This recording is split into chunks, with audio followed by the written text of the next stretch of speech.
జనరల్గా మీరు ఇందాక అన్నారు ఏది సావిత్రి గారి సినిమా రిలీజ్ అయితే ఫస్ట్ షో అని చెప్పి మీరు సావిత్రి గారితో ఎప్పుడైనా ఇండస్ట్రీకి వెళ్ళిన తర్వాత మూవ్ అయిన సందర్భాలు ఉన్నాయా?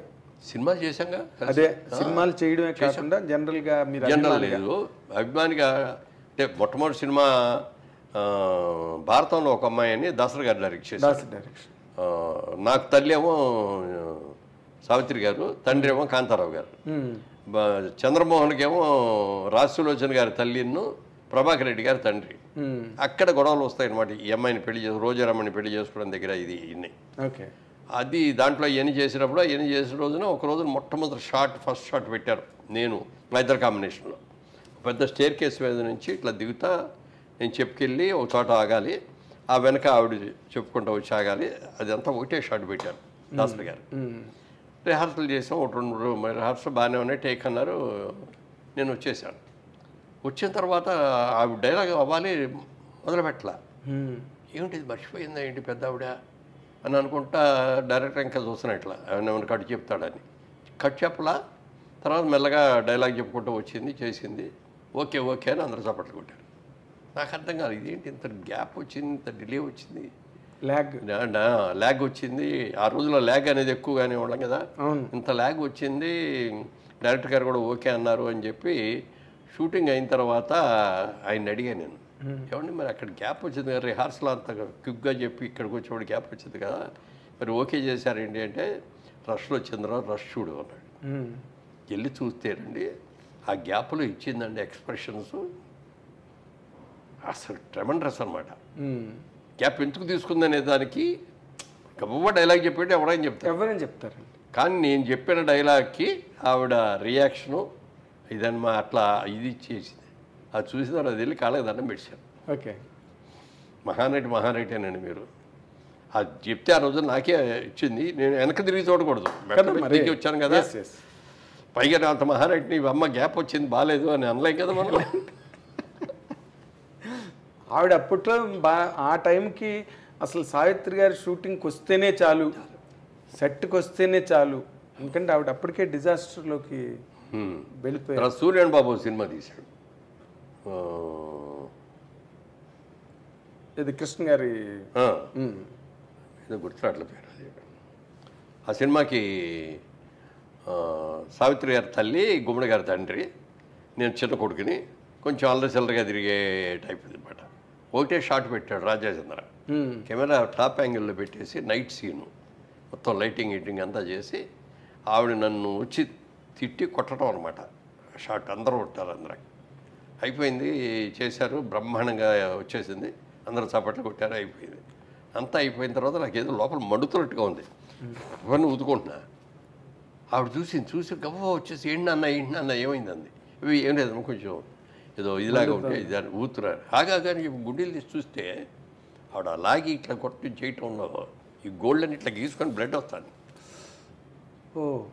ఇక అక్కడ చూసేసి నాన్న సారీ నాన్న మా ఇంత అద్భుతంగా చేశారు, ఇక్కడ కావాల్సింది అదే ఇంపాక్ట్, ఇక్కడ ఏం తగిలినాయి అది కాదు, ఏముంది నథింగ్ ఇవి అని చెప్పి చేస్తే కూడా అంత వెరీ డెలికేట్ అసలు. ఎవరికైనా చిన్నాళ్ళకి పక్కన వాళ్ళకి కష్టం వచ్చిందంటే వెరీ సెన్సిటివ్, వాళ్ళకి కష్టం వచ్చిందంటే కూడా తట్టుకునేది కదా ఆవిడ. అలాగే ఎవరన్నా వచ్చేదన్నా శుభలాకి తీసుకొచ్చి పెట్టారు ఒకటి, దగ్గర ఎంత డబ్బులు ఉంటే అంత డబ్బులు అక్కడ ఇచ్చేసాడు. అలాగే ఆవిడ మీరు అంటే ఆల్మోస్ట్ లాస్ట్ డేస్ మీరు అప్పటికి ఇండస్ట్రీకి వెళ్ళిపోయారు, ఆవిడతో యాక్ట్ చేశారు. అసలు ఒక్కొక్కరు ఒక్కొక్క కథనం చెప్తారండి సావిత్రి గారి గురించి. ఎవరి వెర్షన్ వాడిది, ఎవరి వెర్షన్ ఆడిది సావిత్రి గారు. నేను నాకు చూసింది 9 వరకు అయితే అట్లా కొన్ని సినిమాలు రామాయణంలో పిట్టకల వేట ఇంకా అయ్యో కొన్ని సినిమాలు చేసాం మేము అందరం. ఆ సినిమాలన్నీ చాలా సక్సెస్ అయిన తర్వాత ఆవిడతో బాగా ర్యాప్ విపరీతంగా పెరిగింది. సరదాగా ఆవిడకి కూడా కార్డ్స్ ఆడటం ఇష్టం. 6 గంటలు దాటిన తర్వాత ఆవిడ షూటింగ్ చేసేది కాదు, 6కి వెళ్ళిపోతానని చెప్పేది. ఇది 6కి సీల్ లేదు, 8కో 7 దాకానో 9 దాకానో అయ్యేటట్టు ఉంది అన్నప్పుడు డైరెక్టర్ వచ్చి సైగ చేసేవాడు మాకు, ఆవిడతో కూర్చొని ప్యాకాడేవాడు. అండ్ సైగ చేసేవాడు, సైగ చేసేస్తే ఇక మేము ఆట అయినా కూడా తిప్పేవాళ్ళం కాదు, కార్డు తీసేసి పడేసేసి ఆవిడ షో తిప్పేది. అబ్బా బలి పోయిందండి, ఇంకొక ముక్క వస్తే మాకు అయిపోయేదండి అనేవాళ్ళమే తప్ప. అంటే ఇక అవి పుచ్చుకోగానే అదొక సరదా, దాంట్లో ఇన్వాల్వ్ అయిపోయి టైం ఎంత అయిందనే చూసుకునేది కాదు. అంతా అయిపోయిన తర్వాత ప్యాకప్ ఏంటయ్యా 9 అయిపోయింది, నేను 6ంటికి వెళ్ళిపోతాను, ఇప్పుడు దాకా చేశారేంటి అనేవాడు.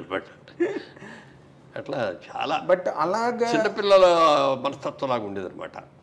ఓ రోజున ఇట్లాగే మీ అందరం వెయిట్ చేస్తాం, దాంట్లో రామాయణంలో పిటకల వేట ఎంఐ దీపరాల, అప్పుడు దీప బాగా క్రేజ్ అనమాట, విపరీతం బిజీగా ఉండేది, అన్ని లాంగ్వేజ్లో చేస్తూ ఉండేది. ఎక్కడో షూటింగ్లో లేట్ అయిపోయింది, 9ంటికి రావాల్సిన అమ్మాయి 12ంటికి వచ్చింది.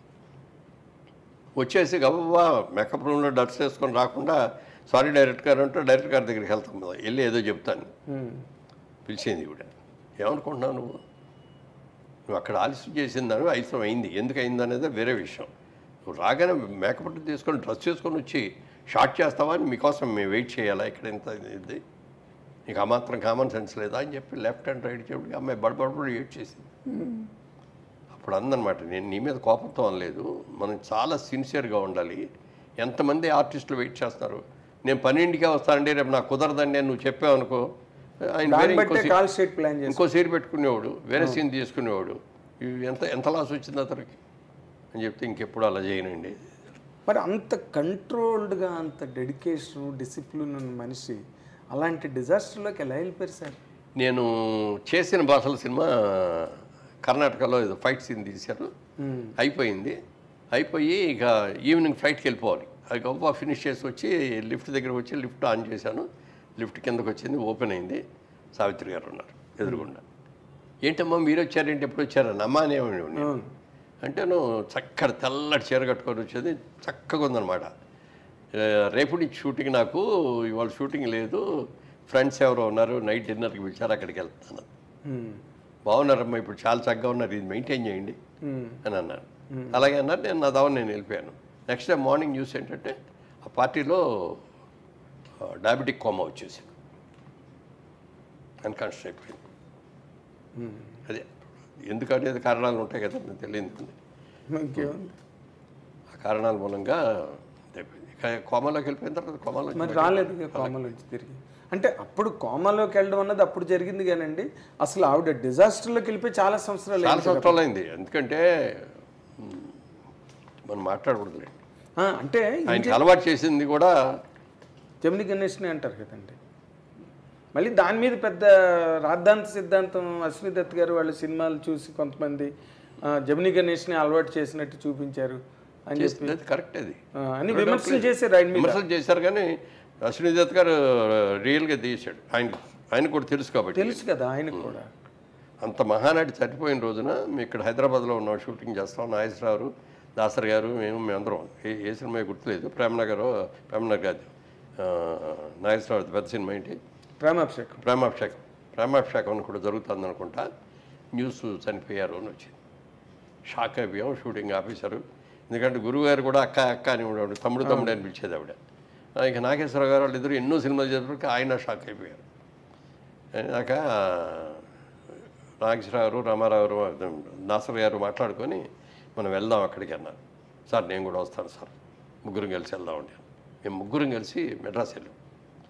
మీరు చెప్తే నంబర్ అండి, మేము వెళ్ళేటప్పటికి ఫ్లైట్ లేట్ అయ్యి బాడీని తీసుకెళ్ళిపోతున్నారు. బాడీ వెనక అంతా కలిపితే ఒక 10 మంది కూడా లేరండి. ఆ 10 మంది కూడా సినిమా వాళ్ళు కాదు, వాళ్ళ ఫ్యామిలీస్ ఎవరు వాళ్ళు. లేబర్ మాత్రం వెంటనే పోకూడదు, అమ్మ సావిత్రమ్మ చచ్చిపోయావా సావిత్రమ్మ అంట ఇక వాళ్ళు ఏడుస్తున్నారు. మన సినిమా ఇండస్ట్రీ వాళ్ళు అక్కడ లేరు. మేము ముగ్గురం ఆ ఫ్యూనరల్ చివరి దాకా వెళ్ళి ఆవిడ ఫ్యూనరల్ అయ్యే వరకు ఉండి అది అయిన తర్వాత వచ్చాం. ఆవిడ మీద ఉన్న ప్రేమ అభిమానం వీటితోటి ముగ్గురం, నాగేశ్వరరావు గారు, దాసర్ గారు, నేను.